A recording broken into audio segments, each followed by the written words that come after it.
Triplefour. Let's talk about it. Okay, Triplefour Podcast. Yeah, he said this dude makes a meatwad fucking thing for no reason, and then he says Jim Norton. Bob Dylan I find personally obnoxious, but the Beatles destroyed culture. Oh my god. I got Elon Musk to smoke weed in my Tesla the other day. It's not even a big fucking deal. Things are crazy right now. You don't know shit, do you? We really didn't. You know, you can't always get what you want, but you'll find sometimes that if you try, You just might get it. Oh, you get it! Sup, four heads. Welcome to the Triplefour Podcast. Back after a long hiatus. Lots going on. If you haven't been listening, if you're not hip, I've been doing some other projects, including a radio show on the DePaul University radio program, Radio DePaul. It's called The Dower Hour.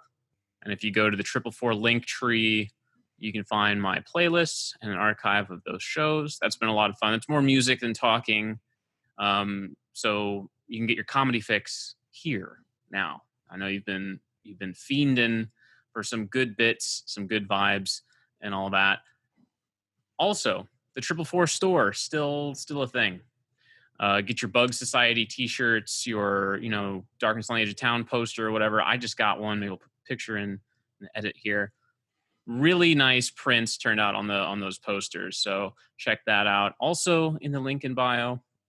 And then, of course, Darkness on the Edge of Town, the feature film, still available. Still on Amazon. Still there. Bezos has yet to undermine my career yet again. So check that out. Today, very special guest with me. I have my good friend, Donovan McGoldrick. What's happening? Oh, thriving, surviving, just trying to make my way in the big city, I guess. Just not a whole lot other than working, eating, and crying. So it's been a blast, man. I'm really vibing out here. The working, eating, and crying. I feel that. Yeah. The big city, Kansas City, still? Yes, Kansas City, Kansas, which is I'm in Mission, which is a suburb, I guess. I just recently learned what that means.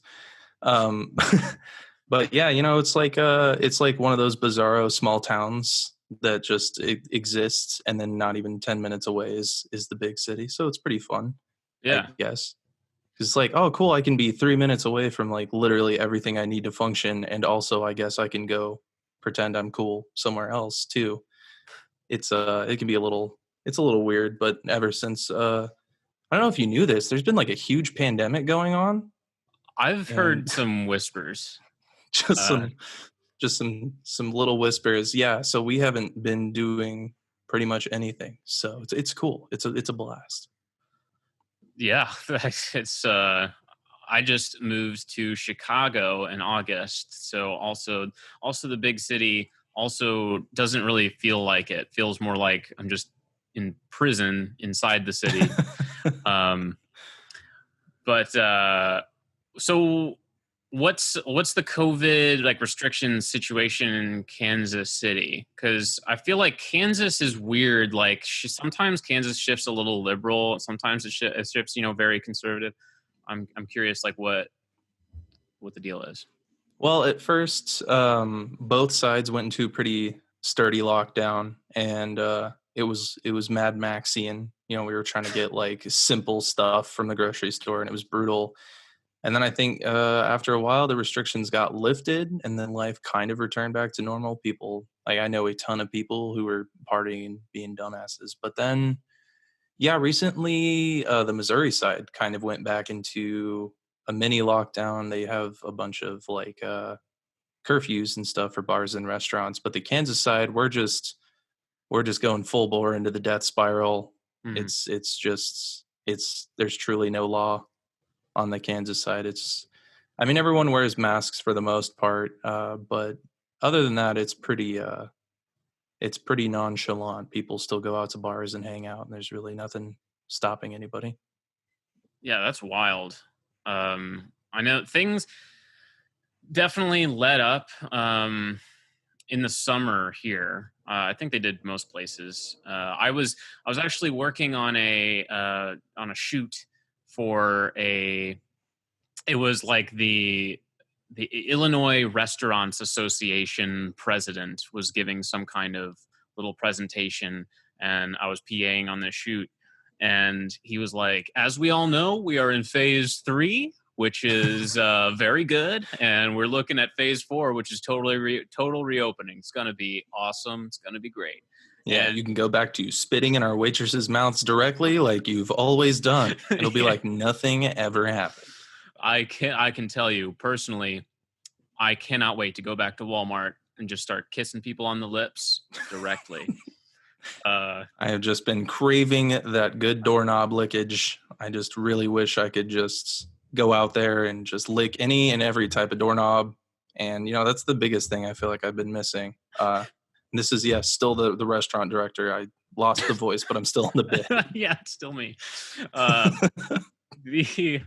There's been like a fair amount of those stories of people like licking stuff. Like throughout this whole year, there's been more than one, I feel like, news stories I've read where it's like local man goes into Target and licks items. And I'm like, who's he like showing it to? Like it's just like who's he really like serving it up to? Because you just look like an idiot regardless of the day. No, I was getting an oil change yesterday, and I only say this because I truly felt hatred for them in my heart. But there was a family of circus freaks, and they all roll in. There's like 6 kids. None of them are wearing masks, and all of them are screeching. And there's a girl. I believe the youngest child was just open mouth coughing on every hard surface, and then stuffing her fist in her mouth and then touching everything. So I think for some people, it's really just, it's for the pleasure of it. It's for the sport. It has less to do with owning the libs and more about living La Vida Loca, if you will. That's exactly what they're saying. Well, it's like you can walk around, like for the most part out here, pretty responsible, although like I can be walking around on the street and I just see people who are not wearing masks or whatever, and I think they just enjoy it. I mean, like you were saying, they just enjoy it. I mean, there's like this sense of I'm not afraid, I'm pretty cool. They're singing that Eminem song, I'm not afraid, and they're like showing off their gums and everything. They're just like, I want you to know. And it's the people that have too much gums that are just, they have to show them off. They're like, look at you, brainwashed sheep. You could project a movie on these gums and look at you. You're hiding your beautiful mouths, but I'm proud. Yeah. The gummiest I get members. The gummiest members of society. If I had super small teeth and just enlarged gums, I would want people to know, because that's God's chosen people, truly. Well, some people must think that, like, I remember this was a conversation early on, like in the March, April kind of times, where it was like, actually outside is much safer. And I'm thinking, that doesn't mean you cannot get the virus outside. And I think some people are like walking around totally face nude, and they're just like, I can't get it, it's outside. And then there are other people who are like, the video I made about not wearing a mask, like that whole character is just like, I'm smart, you're dumb, Yeah, I think for some of it, if you're on like a busy street and you're passing by a bunch of people, absolutely slap a mask on your mug. But I think earlier in the quarantine, when I had more free time, when I was unemployed, I would take walks with my girlfriend and we'd walk around, and we wouldn't wear masks. I mean, we'd bring them if we were passing by people, but for the most part, we were keeping them off. And then as it got more and more serious, we're like, you know what? Let's just not be outside if we don't have to. And if we are outside, we'll just have the masks on. Yeah. It's like, we don't take it as a personal attack. It's just like, I don't know. I don't really care anymore. I wear it 8 hours a day at work. So it's just become a part of me. Yeah, 100%. I mean, like that, I suppose that's what I was getting at too, was just like, I guess for me, I'm in like a metropolitan area, so I can't like go for a walk without encountering a lot of people. So I'm always wearing it when I'm outside. until I get to like somewhere I know is secluded. Like, let me go into the cemetery to get some walks. That's the place where there's just not people. So yeah, just listening to Morrissey and just bopping around. I got it. Yeah, no, I mean, I run a goth radio show, so I need a place to do my research. There you go. I mean, all of this just goes to show that things are kind of crazy right now. Is it just me, or is it getting crazier out there? Because things are crazy right now. That sounds like a segue, maybe. Wow, that's something. I know that's something you say all the time, but the tone and inflection inferred something else. I'm sorry, I just had to make a comment. No, you're 100% correct. No. The new one, I mean, like, it's amazing that it's been politicized that people have to just wear a piece of cloth on their face. But now the next fight is going to be getting people to take a vaccine, which it's like, it's one thing to try and get people to like wear a piece of cloth on their face, but not only to get one, but 2 shots in their arm. And, it makes me very anxious because I feel like it's going to be an issue. Yeah, I've noticed. I've been talking to some people about it, and they're totally on board, and you're totally following. They're like, yeah, I saw it has a high efficacy rate, and I really appreciate that. I mean, I don't love needles. I don't love getting a shot. I guess the only thing I'm worried about is, just the microchips that they're going to be putting in us with this. And I'm just like, God damn it. We were right there. We're on the last. You just had to not keep talking, and I would have felt better about this. And now I can't talk to you anymore.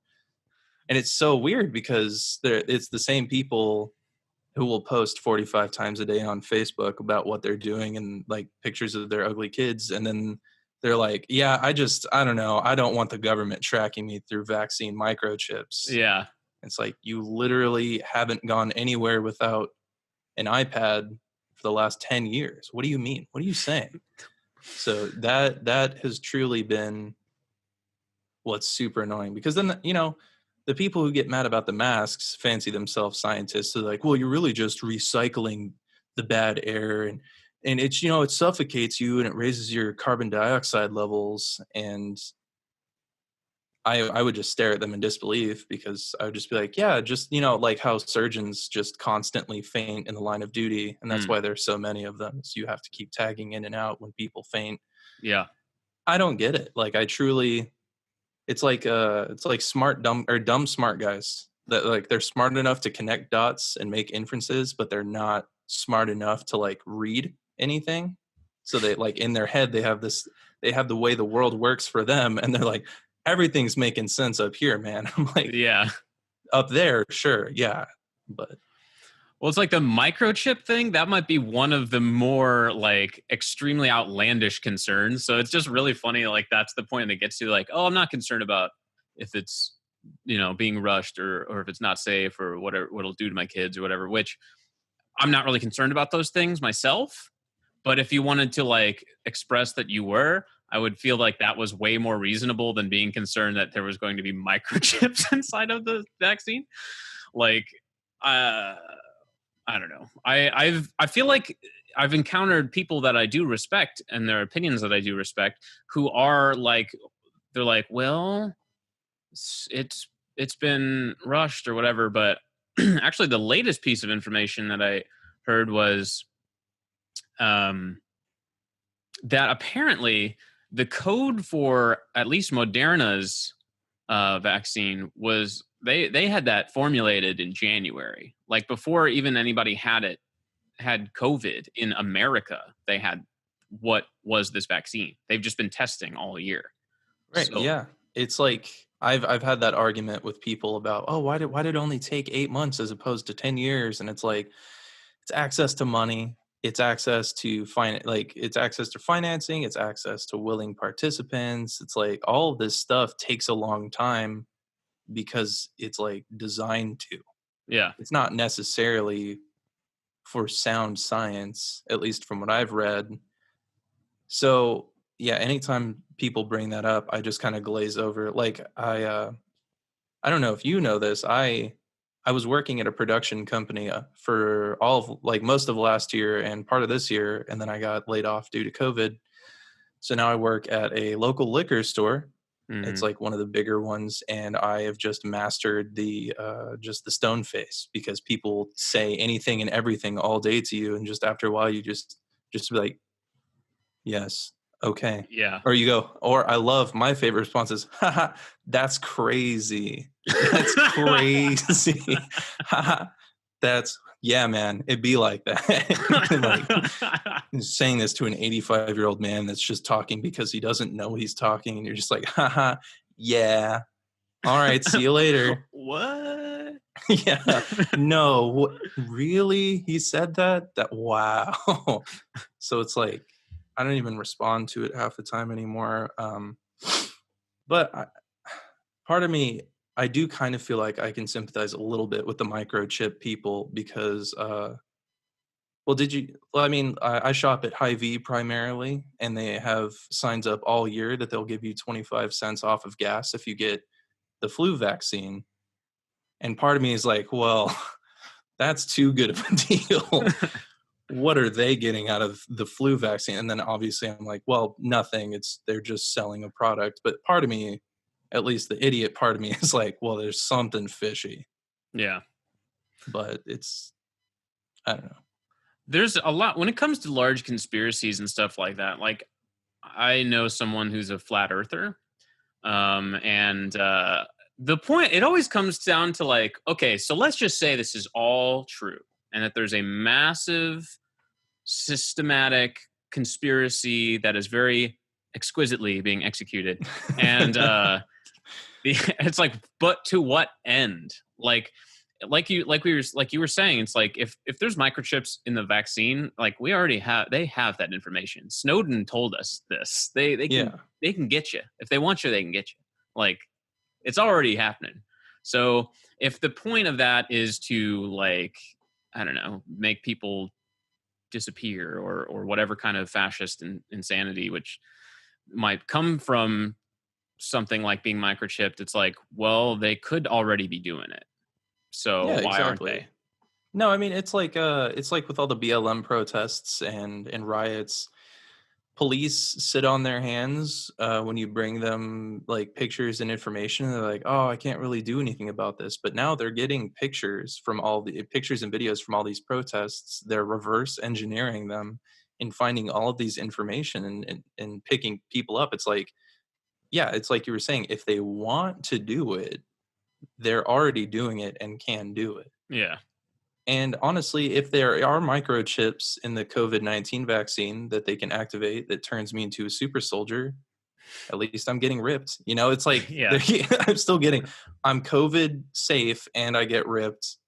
And I don't know, like I feel like people paint themselves so much as like this main character that needs to be protected and safe at all times, and that they are constantly the target of terrorism and government machinations. But at the same time, it's like, are you though? Like, truly, are you? Like, what makes you so special? Like, relax. Is super soldier the main theory behind that's the one I want. Well, I hope it's like a micro, and this is, sound science. I've done the research, but it's a microchip that implants itself in your spine, releases all kinds of hormones, and then suddenly you wake up. It's basically like the Tobey Maguire waking up and not needing his glasses anymore. But for me, it'll be waking up and my back doesn't hurt, and I can lift moderately heavy objects. Yeah. Well, it's like in Spider-Man, he like looks down his pants and he goes, "Big change." It's like he says, "Oh, these boys got large." I always Everything thought else stayed the same. That was a really weird like joke for that movie. Like, love the Sam Raimi Spider-Man movies. That particular moment is just like a little like off tone or something. That's what makes his movies brilliant. You're like, this is awesome, except for that one thing. It's like the Evil Dead. It's like, Evil Dead is rad, asterisk, except for the tree part. Yeah. It's like, I think that's his hallmark is Bruce Campbell the beat up cars and the one scene in every movie he does. Yeah. And in Spider-Man 3, he perfected it, and that's honestly why I think he hasn't really done much since then, because it's truly, he mastered no, Spider-Man 3 was like fine, but what the fuck was the part where he became emo? It's like, No, that's an awesome part. I love that movie. I hated it as a kid, but I've rewatched that scene almost as many times as I've blinked now, and I love it. It's very corny and campy, which I mean, like, I think is fun. For like what I've not been a Marvel Cinematic Universe person, and I feel like the thing I liked was that this might be time for films. This is the time for films theme song. It's over. What I like is Brilliance. it might be. Just can't let it happen naturally. No. I like that that's goofy, and it's like kind of maybe at the time it seemed self-serious, but I think in hindsight when I watched like Spider-Man 3, I'm like, this is silly. And whereas like the Marvel movies kind of went in a direction of like everything's kind of grounded in a way, right, until like Guardians of the Galaxy, which then got more campy and silly again. So I mean, I like that movie, and I think ultimately they course corrected enough. Yeah, I mean that's like every film nerd like us.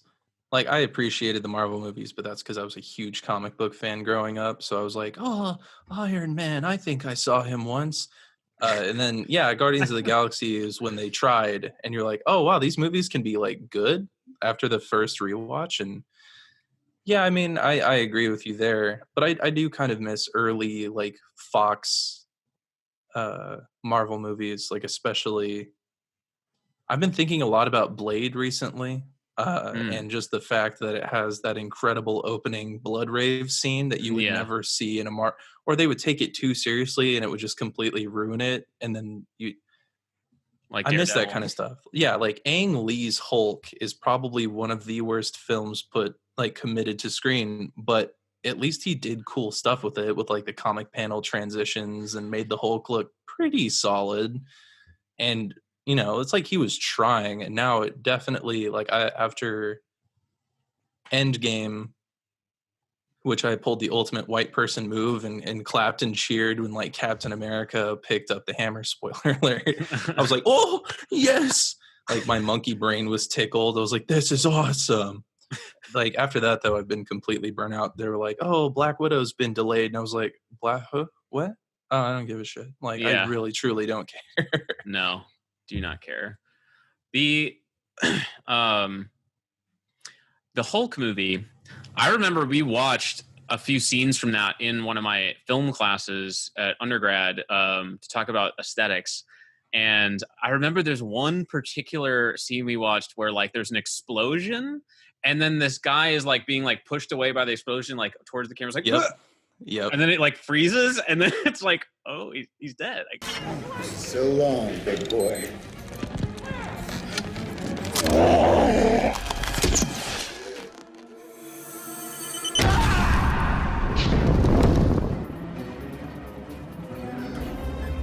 Yes, and it's like the silliest, corniest way for a person to die in a movie.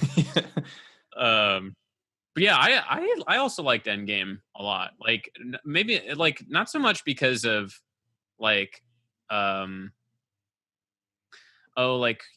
America's doing this or whatever. I felt like it was just a movie that had a lot of like good stakes. Like for the first time, I just felt like the world might actually end in one of these movies. Right. And also there was some nice emotional beats, like the Iron Man going back to his like dad in the past and time travel and stuff. If you haven't seen Endgame, what are you doing? I mean, that's like I'm not spoiling anything. It's the most like highest grossing movie ever made. I don't know. Yeah, it's like people who haven't even been born yet have seen that movie. I think we're okay. Yeah, we downloaded it. There's like one dude who's like, I'm gonna watch one Marvel movie a month, and then I'll finally watch Endgame. Because he's like too busy, but then that guy probably isn't listening.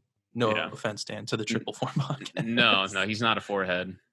I think they would have. I think Marvel fans. I've probably talked enough shit on Marvel on these episodes to turn off enough of those fans.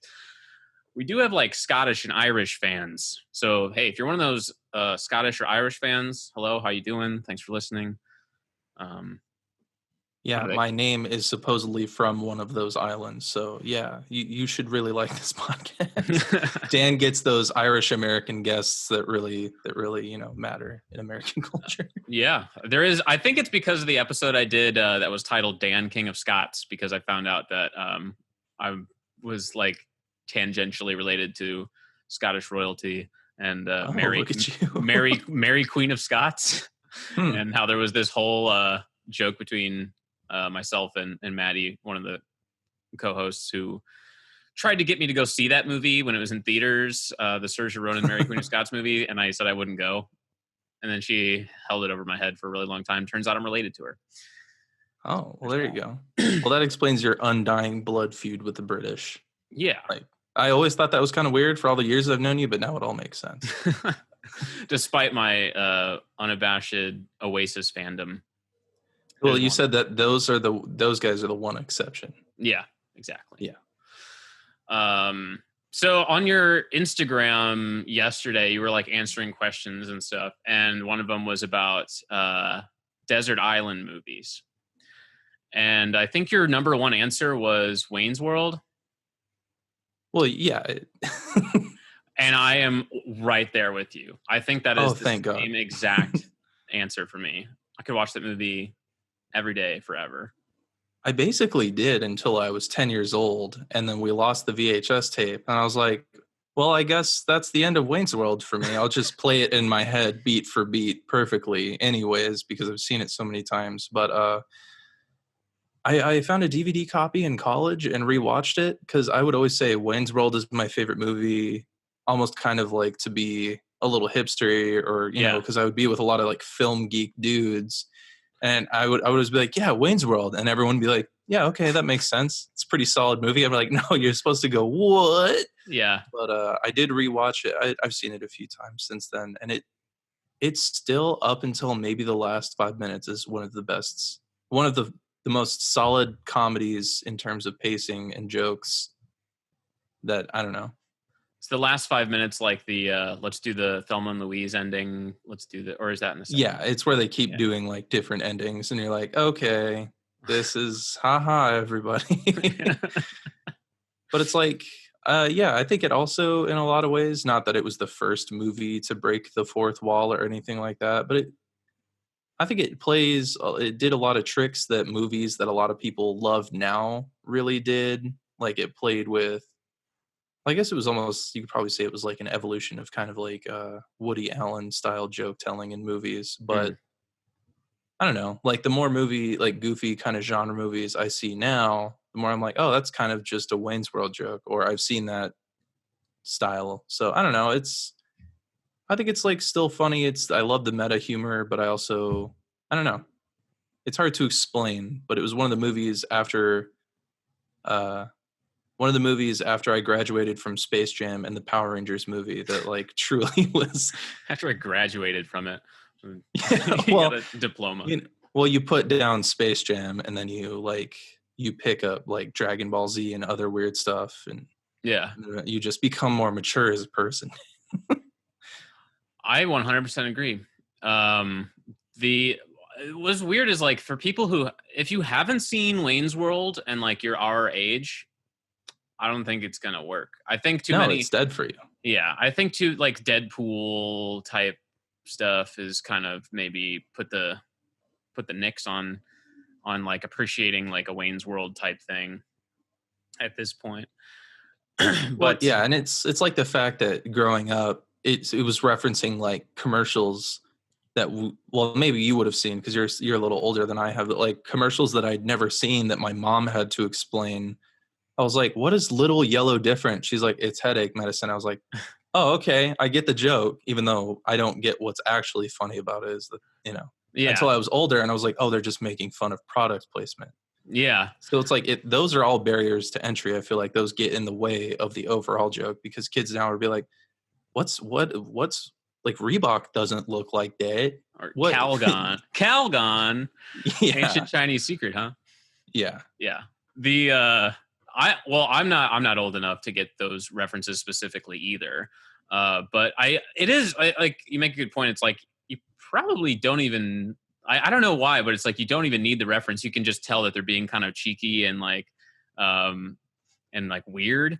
And there's also jokes like, I think my brother always says his favorite part is like, there's a part where the guy goes up to Garth and he's like hammering like a hand. Yeah. And then the hand is like, the hand like comes back to life. He like has to murder it. It's just like, Right. It's so bizarre and out there and far-fetched. Like I really like that stuff. Like it's so strange. It's a joke that is so abstract. Like people don't really write that stuff. Yeah, it's definitely a movie that tells a lot of little stories. And like when the manager, I can't remember his name, of Stan Ditka's Donuts starts talking about like Native American lore on killing somebody and stuff like that. Like you laugh because it's weird, and then suddenly you're like, oh, this dude fucking killed a guy. Yeah. Like he's a crazy person. Yeah, it's like, it's one of the movies, it's not like Airplane where if you rewatch it, you're discovering new jokes in the background. Like you're finding something new every time. It's like the jokes evolve because it's like the base level comedy of it kind of wears away, and then you get to kind of look at the nuts and bolts, or it reveals something a little more meaningful. You know what else is kind of like that is a movie I just saw for the first time recently, Not Another Teen Movie. You seen that one? Oh, I haven't seen that one. No, I It keep is- meaning to, but I do think that's maybe another one where it's like if I had seen this in high school, probably would have been like right on. But I think now there is still a lot of funny stuff in it, and it's very like obvious that it was written by people who are trying to do who just adore like John Hughes movies and like Right. there's like a lot of specific references. I think it was actually maybe co-written by the guys who wrote the first Scary Movie, so it's almost like the first one of those. But it's a lot more creative than all the Scary Movie and Date Movie and all that stuff. But it's like sight gags all over the place, and there's just innumerable like references to movies that were probably popular at the time. Like there's the one movie with like Freddie Prinze Jr. I want to say it's like Never Been Kissed. It's like all these like early, there's like Cruel Intentions stuff in it. It's just like all this very of the moment like humor. And I feel like the more you watch it, like you probably continue to pull back layers on it. And there's something cool about that. It's also very crass. It's a very crass movie. See, that's what I remember seeing, like little bits here and there growing up, and I was like, oh, that's a yucky movie. I'm okay. And it's like I didn't grow up liking like American Pie or anything like that. Like it's like most of the comedies that we watched were like old Chris Farley, and then once my dad discovered Will Ferrell and like Anchorman and stuff like that, it was game over. So I missed a lot of like those weird ones. Like a good example, I watched for the first time Sex Drive with a bunch of friends last year who were obsessed with it.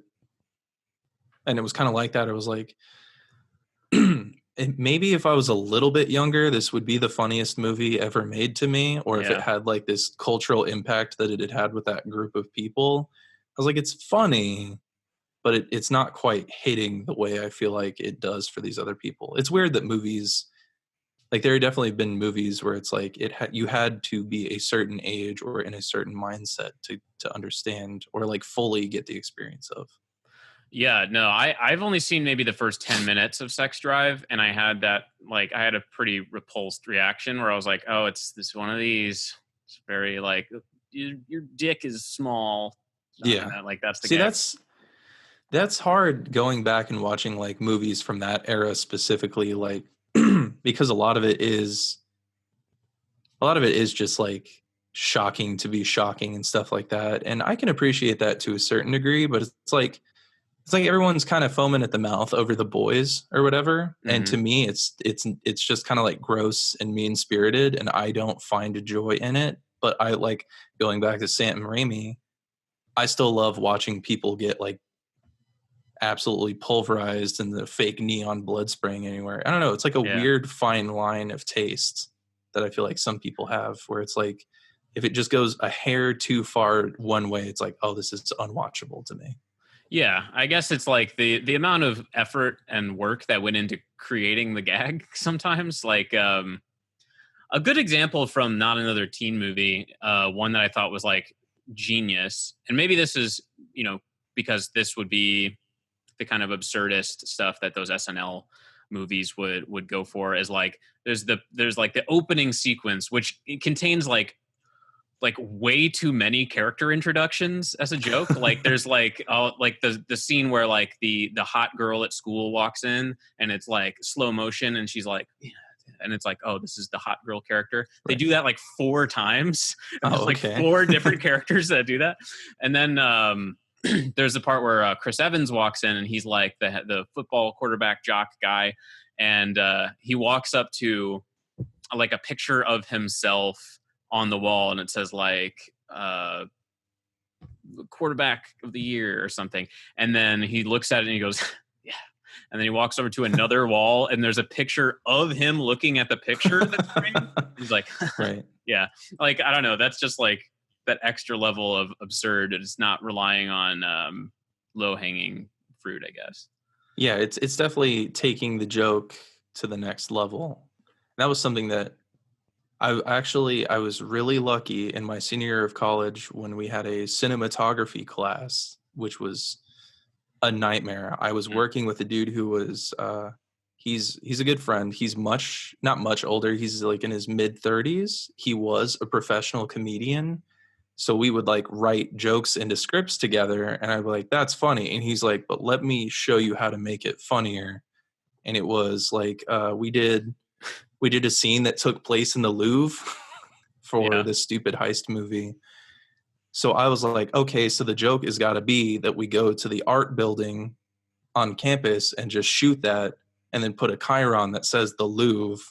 Yeah. He's like, okay, that's funny, but watch this. And instead of setting the stage with like stereotypically French music, he went with like an Italian accordion track over the top. And I was like, okay, that's what it needed. I love the idea of somebody saying, here's how to be funny. And then they're just like, here we go. And I didn't know what to expect. Like what like you're going to say, he's going to say something like, oh, you put a fart in there. Ooh, that'll get him.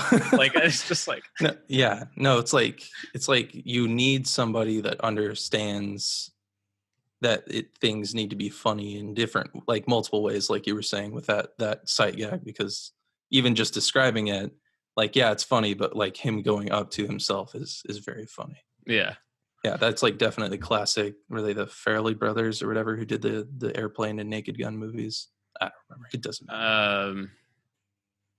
I feel like the guy directed Airplanes like David Zucker or something. Oh, you're right. I'm thinking of something else entirely. The Farrelly brothers are like Something About Mary and Me, Myself, Oh, and you're Irene. right.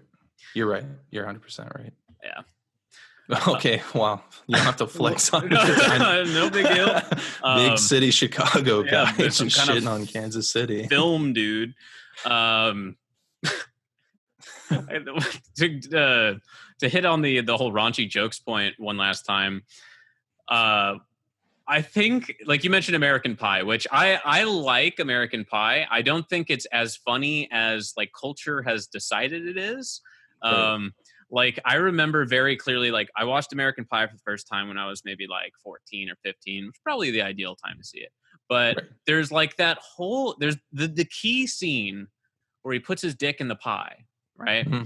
And it's like the movie is named for this gag, and it's like people like will like on VH1, I Love the 90s or whatever, be like, oh my God, so funny when he fucks the pie. And I just remember like seeing this movie. I watched it again in college, and like getting to that part, I'm like, what is the joke? Like he's fucking a pie. Thank you. And then so I remember describing this to a couple of friends of mine, and I think this was like right after having rewatched it. I think we were on Xbox Live talking about this, and I was describing the pie fuck scene, and we were talking about how everyone in the world seems to think this is so fucking funny, and we're just imagining like, okay, just imagine the theater, 1993 or whatever, and everybody's in there, and then like they've seen it in the trailers and they know it's coming, and then all they're like, people are just in the theater like, oh, he's gonna do it, and then he like, it's like him with the pie over his crotch, and then there's like, yeah, fuck, that's so funny, pie fuck, yes, and then just like cheering like pie fuck, Right. pie fuck, like it's the funniest gag ever written. And when we were talking about this over headsets, just this image and this whole thing, like I laughed so hard that my stomach hurt, and I'm like, I can't believe I'm laughing at how not funny this joke is. Yeah. Like my mind I felt the same way. You know, it's funny. I felt crazy for a while because I would talk to other kids because I saw it later than most like people my age. And they're like, yeah, when he puts his dick in the pie, that's funny. And I just watched it, was like, why? Why is it funny? I was mad that he ruined that nice looking pie. Yeah. I was like, it's like someone wanted to eat that and he fucked it. I was like, you guys aren't fucking, you know, the hands exist, right? Like, yeah, I truly don't understand what's funny about it. And yeah, it's weird jokes like that don't make sense to, I don't know. It's weird. It's like, yeah, it's a broad joke. It's very like physical, but without like much thought. I guess the setup is that somebody tells him it's like, oh man, having sex, it's like a warm apple pie or something, and it's just like, right, okay, yeah. I get it. Yeah, he's like, this is an apple, but it'll do, and you're like, oh, that's funny. Yeah, that's funny. That's the panel they were watching the movie to prove it. Eugene Levy is not going to be happy with this. Yeah, and it's like shows a picture of his eyebrows. Like, wow, whoa! You can put your dick in the pie. Wow, whoa. Eugene Levy, though, what a talent. Truly underrated. He's so good in movies like Best in Show, and we actually just watched Schitt's Creek, which I never watched. I almost avoided, and I enjoyed him very much in that. Criminally underused in it, but still very funny. Yeah, I've seen like a couple episodes, and I thought it was. I feel like the first few episodes they were a little slower and drier than I anticipated, but I could see the potential for it. It gets much funnier because the first time I tried to watch it, I bounced right off of it. I was like, oh, this is boring and I don't care. But after you sit down and watch it again with like lowered expectations, I know it sounds shitty, but like maybe just slightly lower expectations, you can like get through it and you're like, oh, okay.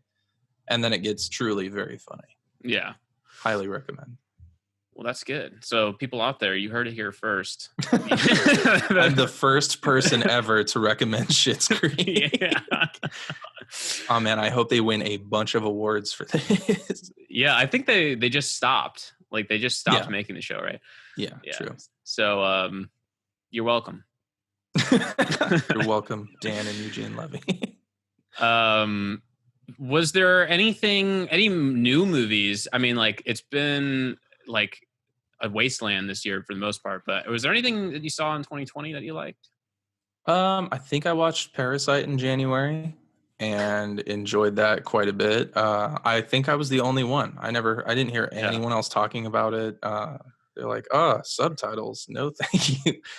Real talk, when I saw Parasite, there were like 3 people left in the first 10 minutes from the theater because subtitles started. Like I could tell that was what was going on. That's rough. Yeah. Yeah, no, God damn, it's been so long since I watched, I think, like a new movie. I really liked Parasite. That would have been last year. Oh, geez. This is great podcasting. Yeah. Now this is podcast. Yeah, I really liked Parasite. We watched a few more Korean films after that. Like we watched Train to Busan, which was pretty fun. And I know #Alive is fairly new. I'm going to give that one a shot. But Yeah, not a ton of like new stuff. I've actually been trying to like dive back and check out older things, or like things that have heavily influenced other things or myself. What's come from that search? So I grew up kind of like a big if you looked at my other desert island movies, one of them was Pacific Rim, which is a big dumb monster robot movie. Yeah, I mean, you're in a mecha. You're literally, I'm staring at an Evangelion poster. Like, you're into it, so I get it. But I went back and rewatched some of the old ones, and I was like, oh no, this still fucks. This is still awesome, and I love it. And then I started watching some more of the recent ones because I'd actually bought but could not play Shin Godzilla, which was like the 2016 reboot by the guy who directed Evangelion. Yeah. And I was like, wow, they made bureaucracy interesting. It's like doing what the West Wing couldn't. Yeah. I know we had a brief conversation about West Wing, and I gave up after like season 2 because I was like, oh, this is extremely procedural and extremely boring. Extremely procedural, extremely boring. And I actually just got bored yesterday while I was working on something and watched a Sorkinism's supercut. Yeah. Oh my God. I wanted to punch my screen in the face. It was horrible because it's just clearly all of it is just like what I assume, because I'm not really on it, but like what liberal Twitter is like now, where it's a bunch of people like wittily dunking on people who just clearly don't care and making absolutely no difference. Pretty much. But yeah, I watched Shin Godzilla and I liked it. I didn't like the 2014 Godzilla reboot. I thought that was pretty lame. It's like Godzilla, but he's not in it. It's like Godzilla adjacent. Yeah. It should have just been called Boring White Guy. But I watched Kong Skull Island, which, I mean, it just furthers the case that John C. Reilly is a once-in-a-generation talent, worthy of literally all the praise in the world. And King of the Monsters, which is the newest one, which also had... It's not often, I feel like, you see Americans get creative with, like, genres they steal from other countries. Like the Godzilla 2014 was horribly boring, but they got super creative with it in King of Monsters, and there were some shots that I was genuinely like... It was like the same Endgame feeling of like, oh, that's fucking cool. Yeah. And like, that's, I don't know, that's high praise for me. Because normally I'm like, well, that's so lame. They could have put the camera over there and it would have been so much more interesting. But it's like, so I went back and watched a few of those and like really enjoyed it. I've been catching up on Disney movies thanks to Disney Plus. I did not grow up a Disney kid, and while I haven't totally loved all of them, it's been kind of fun to get a lot more exposure to some of those things. Like, I was like, oh, that seems lame, and then I watched it and I was like, oh, that's fine, I guess. Like, Moana is probably the biggest example of that. Oh, okay. So I was gonna ask, like, are like live action Disney or animated Disney or... Mostly animated. I don't have a ton of nostalgia for like live action Disney stuff. Like, I think Holes was one of the only ones that we've watched that I was like, oh, that was solid. I enjoyed that. Some Classic. young Shia LaBeouf. Yeah. Because like kids would reference Holes and they'd be like, I'll never know. You were like really well liked. You're like, everybody's like digging out holes, and you're like, I don't get it. Like, you're like going out of your way. Yeah, that's exactly what I do. I'm like, hey, I don't get it, but it's like people who are like supportive of like the LGBT community, but weird. They're like, I don't understand the dynamics, but you guys go crazy, huh? You do you. It's like, that's exactly what it was. And the same with like Disney songs and stuff like that. But now I'm like, okay, that one's kind of catchy. Like, oh, I appreciate that performance and stuff like that. So it's kind of like a lot of things make a lot more sense to me now. Yeah. Like a lot more jokes in Shrek 2 hit after watching some of the old Disney movies. Yeah, the Disney Plus I used very briefly. I got on there, I watched Even Stevens, which is Holes adjacent, and loved it. I think that's a genuinely awesome show. Yeah, I didn't watch Even Stevens. We did. I remember really getting into Boy Meets World in high school. Oh, yeah. But like seeing all of it completely out of order and none of it made any sense. So we sat down and watched like the first 6 seasons in 2 weeks. And we're like, this was almost a perfect series. Yeah. 'Cause I think they changed writers or something, and the show completely tanked in quality. Like we never finished it, but like in the same way that you went back and like Even Stevens rules. We're like, Boy Meets World is the most important piece of television. This is cinema. Not until The Sopranos. Not until The Sopranos was television. You have This high Eric quality Matthews and Tony Soprano, the two great characters. I love how you went with Eric Matthews. Classic. There was I feel like I may have talked about it on the podcast before, but there's an episode of Boy Meets World which I also had like a similar experience where like a few years ago, I think it was all on Hulu, so I watched it all. And there's an episode, the Halloween episode, where they're like parodying Scream, and it's like they're all stuck in detention. Right. It is so good. Like it's like weirdly super good. Yeah.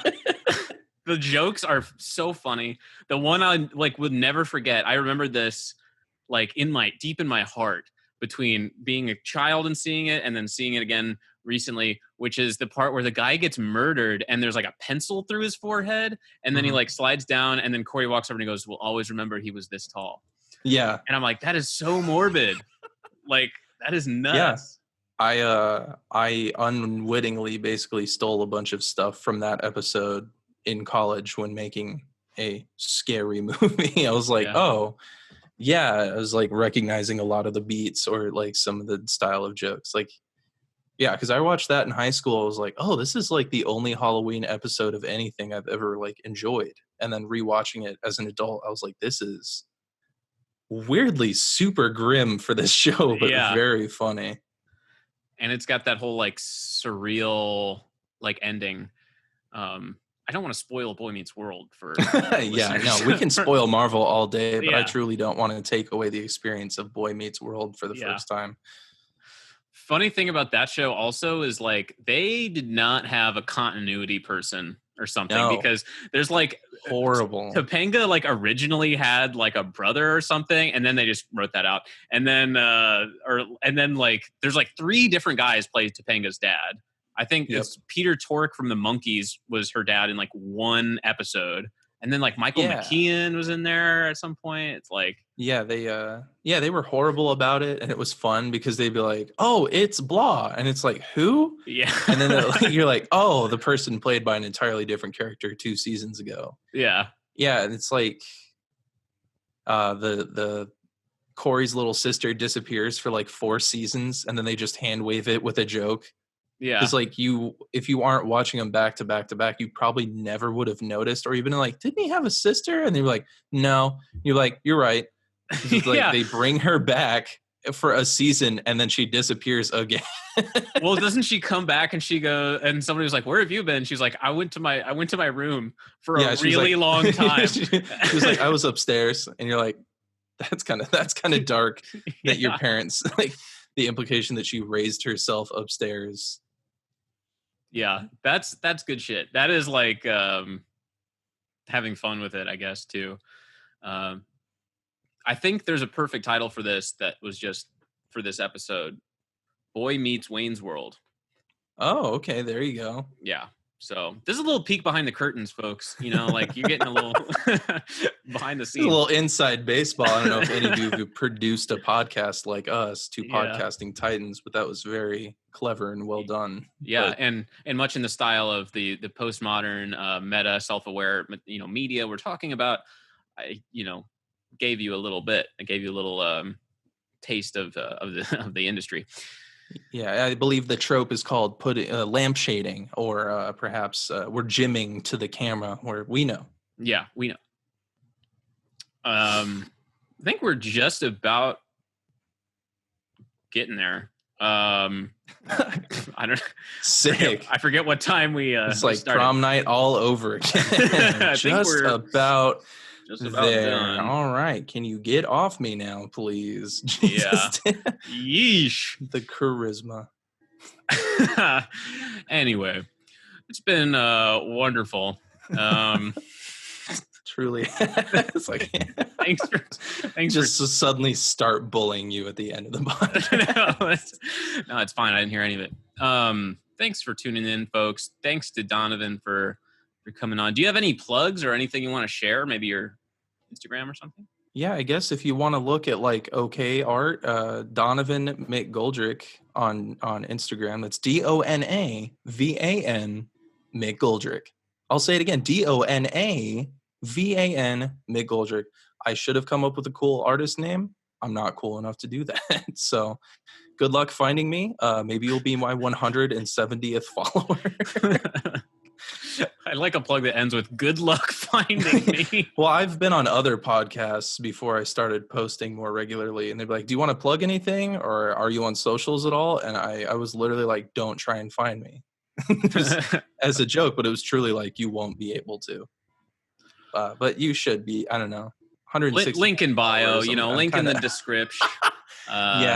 putting it in the Chiron. Yes. Just cool industry term. Yeah, just cool industry term. Hey, if you like, you want to learn some stuff about films, this is the place to go. Like, fuck film school. I think we can both say, fuck film school. This podcast teach you everything you need to know. Yeah, absolutely. Do not go and move to Chicago for your master's. Like, just come to the podcast. That's what we're here for. Yeah, I'm actually I'm taking the hit financially for you, the listener. He's Robin Hooding a master's. Yeah. That's excellent. That's praxis.